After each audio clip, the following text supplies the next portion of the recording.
Welcome to the New Books Network. Hello and welcome to another episode on the New Books Network. I'm one of your hosts, Dr. Miranda Melcher, and I'm very pleased today to be speaking with Dr. Eunji Kim about her book titled The American Mirage: How Reality TV Upholds the Myth of Meritocracy, published by Princeton University Press in 2025. This book investigates a really interesting puzzle because on the one hand, in news media, we have all sorts of politicians talking about how the American dream is no longer within reach, it's dying, it's faded, doom and gloom. On the other hand, in TV, reality TV, the kind of non-news media side of things, popular entertainment, we have rather a lot of things that look like the American dream is very much all over the place, very much in everyone's grasp. What exactly explains this significant discrepancy that we might see on the same device of a television screen or a phone, but with very different messages? That's exactly the sort of thing that this book helps us understand. So, Eunji, thank you so much for joining me on the podcast to tell us about it. Yeah, Miranda, thanks for having me today. Well, I'm very pleased to. Could you start us off by introducing yourself a little bit and tell us why you decided to write this book?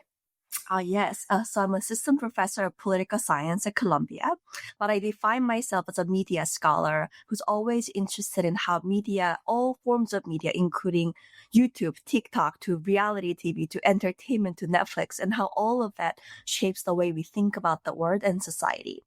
But one of the primary reasons that I decided to write this book was when I entered the grad school, one of the deep puzzle that every scholar in social science was interested in was rising income inequality. So the gap between the rich and poor has exponentially rising for the past 3 decades. And people were wondering why people are okay with this pattern, why Americans are so tolerant of income inequality and not really supporting the policies that could potentially help this inequality problems, for instance, by supporting more redistributive policies. And many of the answers that I read was, oh, Americans are perfectly okay with income inequality because they believe in the American dream. And I thought, wait, but where does that belief come from? Most of the answers that I saw was, oh, that's just the way it is. It's just the way that Americans are born. That's why it's called American Dream. But I thought that it cannot really explain the individual level variations among Americans. Of course, it can explain the difference between the French and Americans overall. But why do some Americans are more optimistic about the upper mobility, but not others? So in order to answer that question, I was thinking more about how media that everyone consumes on a daily basis potentially affects the way we think about the American dream. And I almost stumbled upon this reality TV show as an answer by looking at the most popular TV shows for the past 3 decades. Very interesting questions indeed. Is there anything further we need to understand about the kind of puzzle you're investigating as foundation for our conversation? Yeah, I think one interesting kind of a framework to think about is, so if you look at the most popular TV show in America for the past 40 years, for instance, then you'll be shocked to know that 60 Minutes, 1-hour news magazine TV show on CBS, was a really popular TV show to an extent it was number one, the most watched TV in this nation, for instance, in year 1991 to year 1994. Indeed, it has been always been a top 10 TV show for past 40 years, except that in more recent years, particularly around 2000 and 2010s, 60 Minutes disappeared from a top 10 ranking.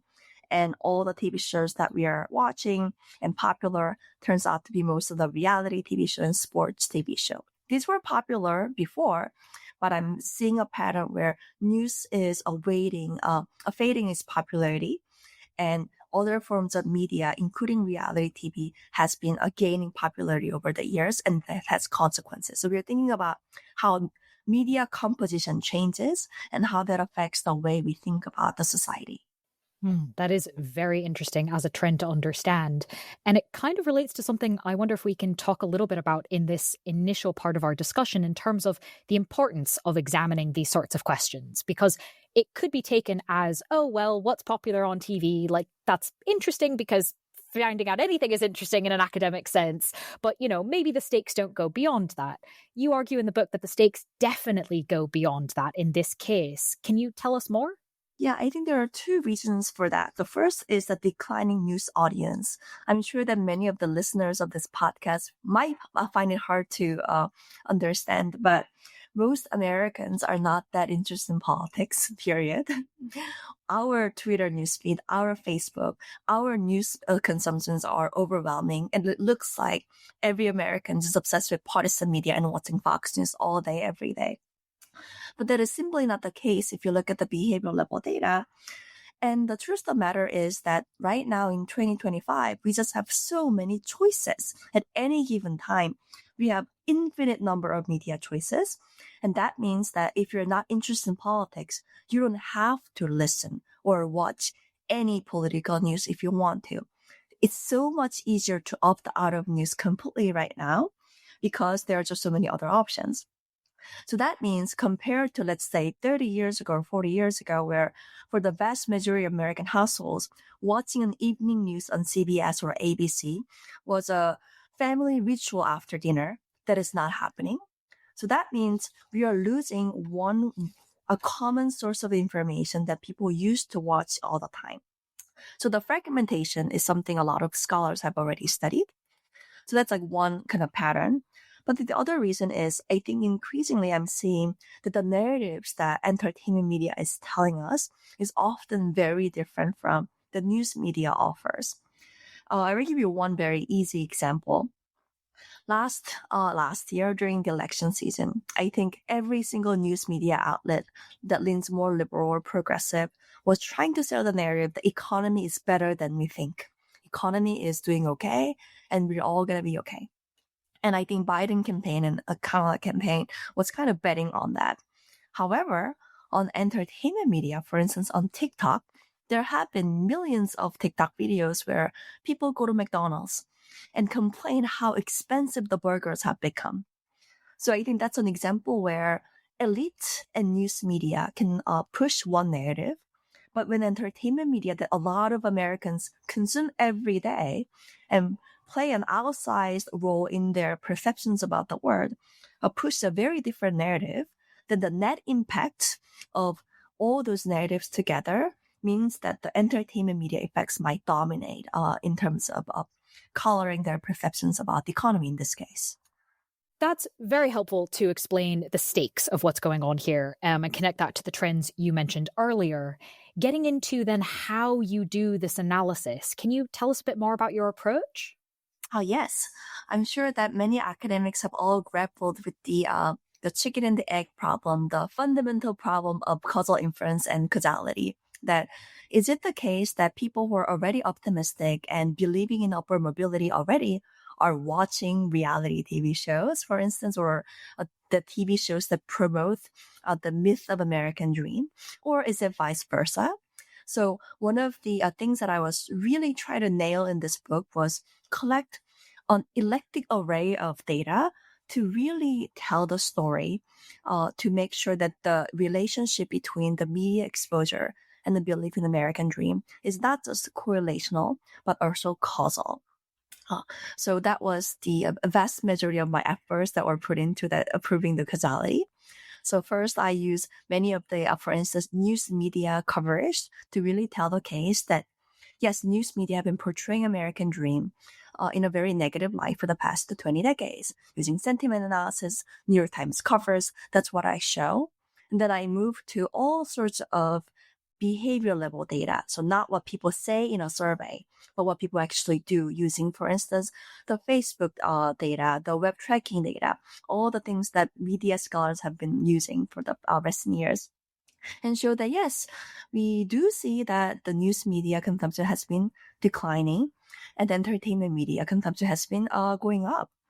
But when we say Americans watch a lot of entertainment, we have to make the point, but what types of entertainment media are they watching? So then I dig into the data a little more at the granular level to really show that, yes, it is a particular type of entertainment media, the reality TV show, particularly reality TV shows have the rags to riches narrative arc that have been really popular for the past 20 years. And then I do content analysis. I use survey data to establish the correlations between the two. And then I use the lab in the field and also natural experiment to show that these relationships are causal. And then I also show that the impact of this media on policy preferences are also causal. So that's like the whole book that I was trying to figure out. Is there any method in social science that I can use in this book? And I'm very confident that I've used most of them in this book. Yeah, you certainly used a lot of different methods, which makes the findings really interesting to understand. If we look then at the shows that you're focusing on, just to give us a sense of sort of scale and scope, like how many shows are we looking at? When we say that they're popular, how popular? Yeah, so one of the interesting data set to look at is imdb.com. It's a website a lot of people go to figure out the who's featured in this movie or the plot line for the movie. So I basically scraped all the TV shows that exist in America. It's on imdb.com. And we can plot the proportion of reality TV show in our entire media landscape. So if you plot that, for instance, at the peak of 2008, 2007, that was when reality TV show got really popular. We are seeing that 1 in 5 new television released in America was a reality TV. Like that's how popular it was. And that proportion, I haven't checked the latest years, but that has been always more than I think like 10%. So like 1 in 5 reality TV show newly released has been 1 in 5 new TV show in America has been a reality TV show. So it's a lot of TV shows you can imagine. Yeah, that is really rather a lot. So that's helpful for us to understand so that we can comprehend kind of the scope of what we're talking about here. When we're discussing this popularity, though, do we see things like partisan divisions in terms of where the prevalence of these shows are that have the American dream so prominently in them or where they're popular? Do we see that kind of thing show up from this massive amount of data you've analyzed? Oh, yeah. So before I answer that question, I will clarify one thing. So when I say reality TV show, I think people's instincts is think about the Real Housewives or the Jersey Shore or Bachelor. But that is not the type of show that I talk about. So I particularly focus on the TV shows, reality TV shows that have the rags to riches narrative. So what I mean is the presence of ordinary people, the dramatized economic benefits for the participants, and a narrative emphasis on hard work. So if you think about those 3 criteria, you will quickly realize why Bachelor doesn't fit that category. Because Bachelor, ordinary people, yes. Dramatized economic benefit, no. They get no money, they get love. And narrative emphasis on hard work, well, not really. I'm sure they work hard by hitting the gym there every day, but there's not much of a narrative emphasis on meritocracy or hard work. So these are the reality TV shows that I focus on. But when it comes to partisan divisions, surprisingly, there is not much polarization happening when it comes to rags to riches narrative reality TV show. Maybe it's because of a very uniquely American thing that Democrats and Republicans, they both love the idea where anyone who can work hard can get ahead in this country. And I think that makes this the TV shows incredibly powerful more than we think. Because if you think about how persuasion happens or when persuasion happens, if it's only one side watching one type of TV show and no cross-cutting exposure, then there will be limit to how much it can persuade in general. We're talking about the possibility of echo chamber, for instance. But because this TV show are not partisan and attract people from both sides, and because Americans, when they're watching American Idol or Shark Tank, they're not thinking about politics.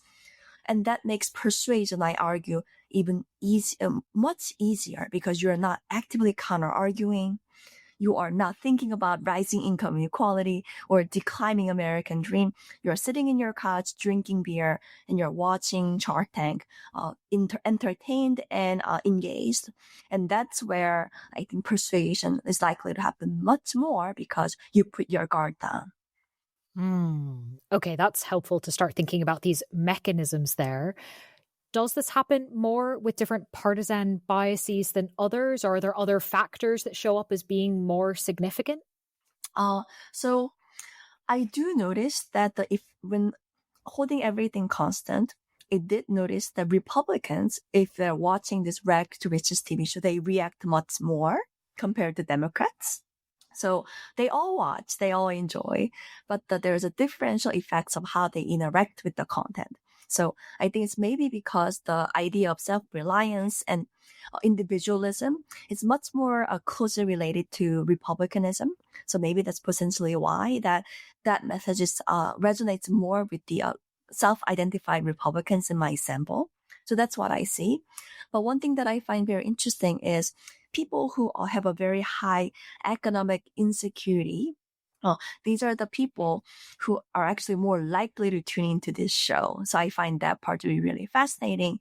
And I think that maybe tells a story of why maybe at the macro level that these shows are way more popular when income inequality is rising and economic insecurity is much more heightened than before.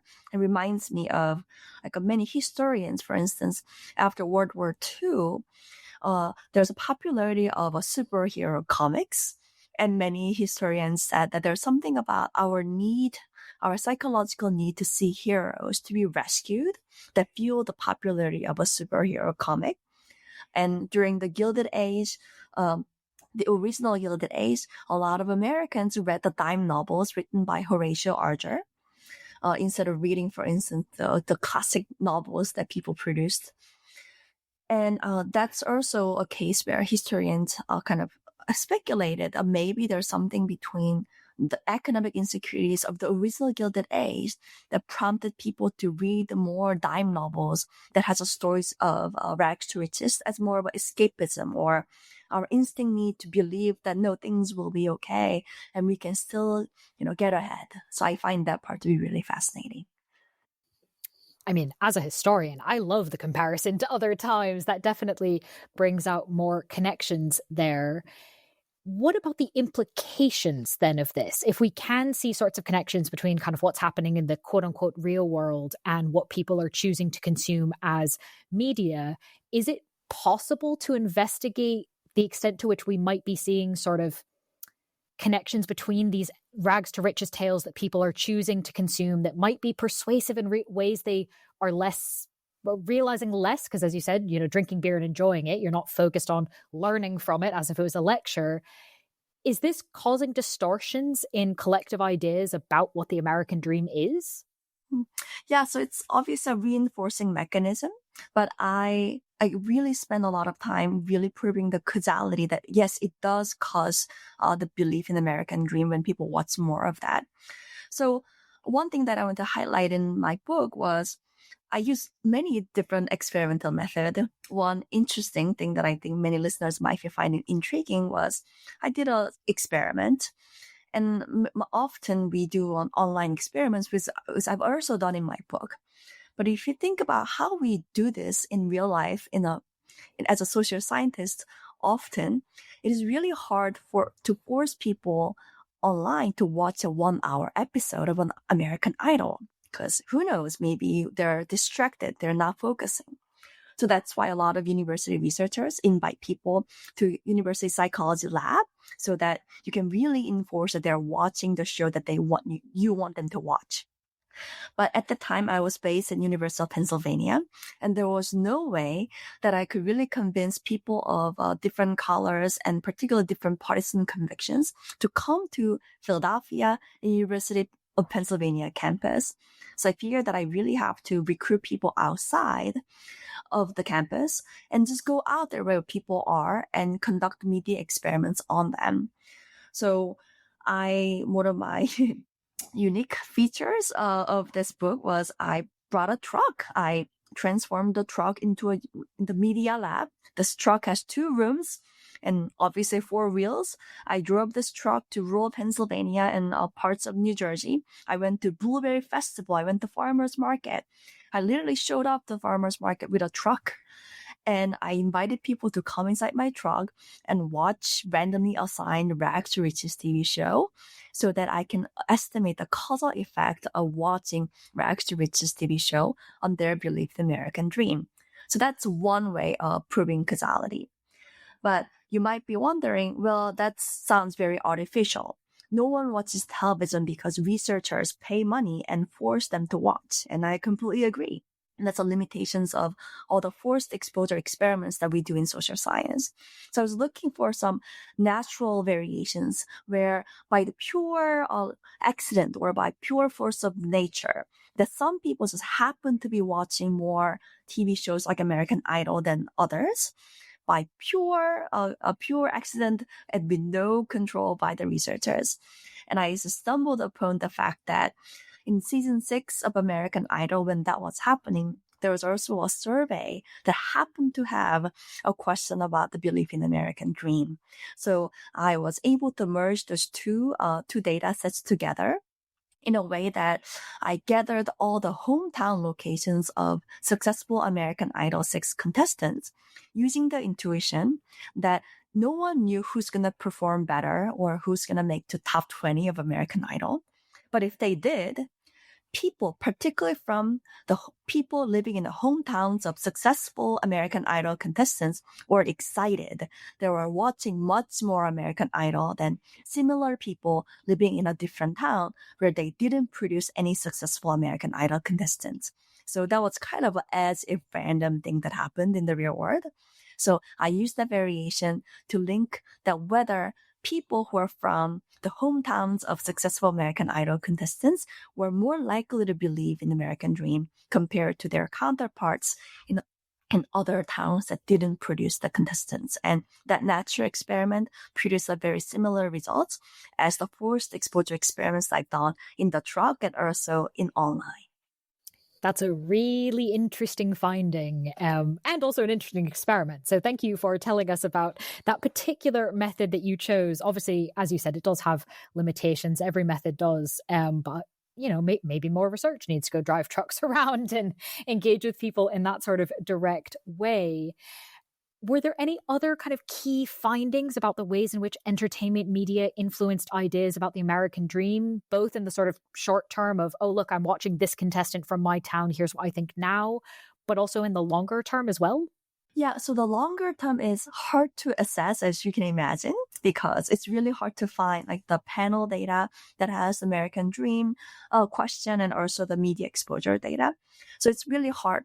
I do not have any long-term data per se, but I think I hint at the long-term implications because these TV shows have been everywhere for like almost 20 years in American media landscape. So the micro findings I have in the survey experiments and in the natural experiments, I'm hoping that has very obvious implications. But I think one other parts of the key findings I personally find it very surprising is I'm sure many of the listeners are very familiar with these granular map that this very famous economist Raj Chetty produced about the mobility rates across counties in America. And it basically granular rates of intergenerational mobilities across between towns. So for instance, some areas of America are much more upwardly mobile than other areas. And I was curious whether how much of our belief in the American dream is a function of both media exposure and the place they live. Maybe one can make the case that, well, even if you're watching a lot of reality TV shows, if you witness in your real life, in your immediate environment, that you're not seeing actual mobility in your town, no one's getting ahead, then maybe that matters more for your perceptions. And that's about the perennial debate in American political behavior, where what matters more in our perceptions? Is it our media that we choose to watch, or our lived experiences? What matters more? So I actually combined the data between like their actual county level mobility rates, their actual county level Gini coefficients, the income inequality levels, to see whether their belief in the American dream are moderated by their lived experiences and the geographic context. And I actually found zero effect of that, the null effects of lived experience in the location. So that part I was a little bit surprised. There's a possibility that maybe the county level measures are not just precise enough, or maybe it's too rough as a proxy to capture their lived experiences. But I think that kind of reminds us that maybe it's something about things that we choose to watch versus lived experiences we are just like immune to it. Maybe we just or maybe we're not aware of as we used to think. And maybe that's why media potentially matters much more, because it's a repeated exposure. We choose to pay attention to it, and it matters potentially more. And one way to think about it is our experience in an airplane or subway. When I take the New York subway every day, I find that people just do not care that much about what's happening around them. Every one of them is staring at their phone. Same in the airplane. Do I really talk to people next to me? Not really. Most people just stare at the movie screen in front of them. So what matters more? The person who's sitting next to you, or the movie that you choose to watch for the 17-hour flight? Maybe the movie. So that's something that I think a lot about, the intersection between those two factors. Yeah, that's definitely a finding I think a lot of people can immediately relate to, and goes back to the question we were discussing earlier around the stakes of this kind of research. Given then the links between people's choices around entertainment and their beliefs in the American dream, can we see any links between that and then expanding it out to, for example, policy preferences? Yeah, so the secondary effects are always harder to detect compared to the first order effects on the American dream. But I do see the relationship between the two, and that's the basic last empirical chapter of my book, to figure out, sure, like what is the implications? If the conclusion is that, yes, if you watch a lot of American Idol, then you're much more likely to believe in the American dream, then so what? Why does it matter for the study of politics? So I think the last chapter on policy preferences kind of answers that so what question, because the way we think about American dreamer, whether anyone who works hard can get ahead, that affects how we think about who's more deserving in our society. Because if you think that's the case, then why do we need welfare? Or why do we need to tax riches and use the tax benefits to redistribute to the poor part of the society? So that's the finding that I have in the policy chapter, showing that people who are more, when we are exposing people to rags to riches entertainment media, then they're actually much more likely to not support raising taxes on the rich. I see not much of that impact on the poor. For instance, they're not becoming more antagonistic toward the poor, but I do see that they're become much more generous towards all the policy areas that target the rich. They don't want to raise taxes. They don't think that income inequality is a problem or desirable. Income inequality is a problem. So all those types of taxing rich idea, people become much more tolerant after being exposed to rags to riches narrative. So I think that has a policy implications. Yeah, that's definitely a very interesting and important finding, given the ways in which those things are all kind of being put together in ways that, we do need to pay attention to what people are choosing to watch on the long plane flight or on their commute. What about the things that people are choosing to watch that may not fit into researchers, at least, conception of kind of entertainment media that we study, right? We have film studies. We're in some ways used to looking at things like television shows.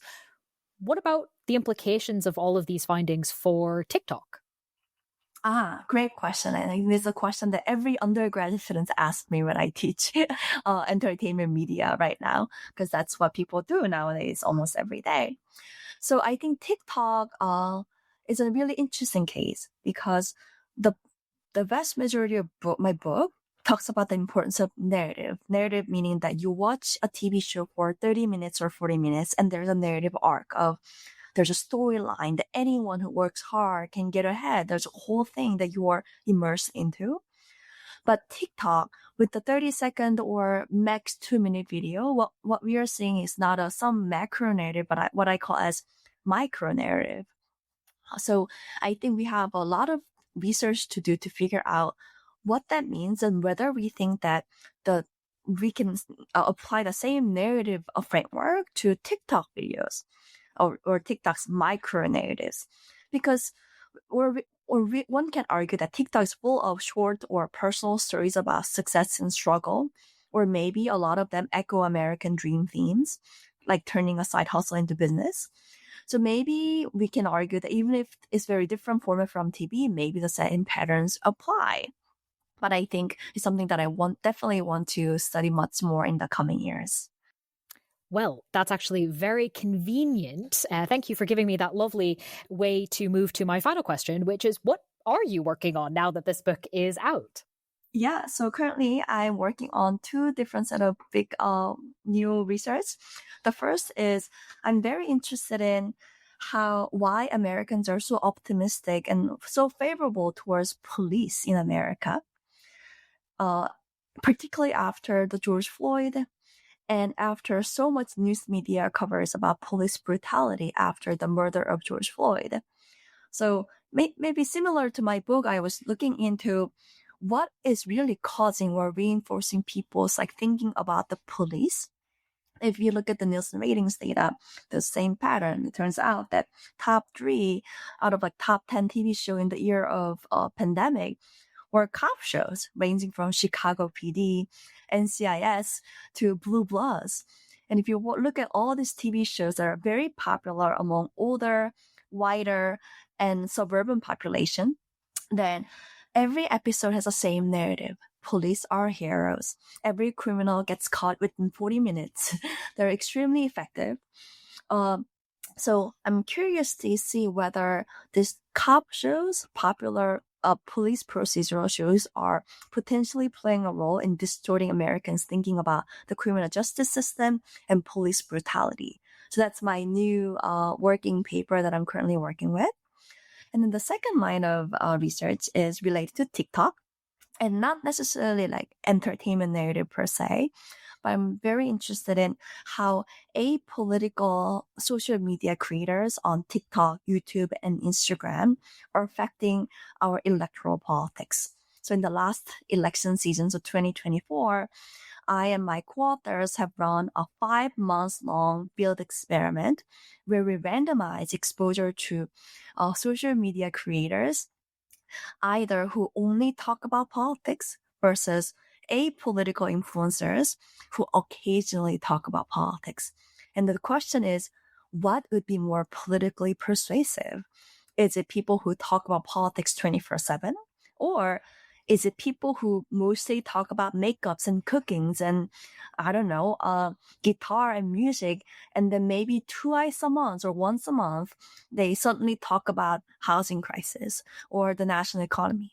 So between the two, which matters more for in terms of political persuasion, which would be more effective? So that was the question that we wanted to answer through this very ambitious 5 months long field experiments during the 2024 election season. Okay, both of those sound like very cool projects. So thank you for giving us the sneak peek on both of them. And of course, best of luck to you and the rest of your colleagues in working on them. And while you're doing so, of course, listeners can read the book we've been discussing, titled The American Mirage, How Reality TV Upholds the Myth of Meritocracy, published by Princeton University Press in 2025. Eunji, thank you so much for joining me on the podcast. Well, thank you for having me.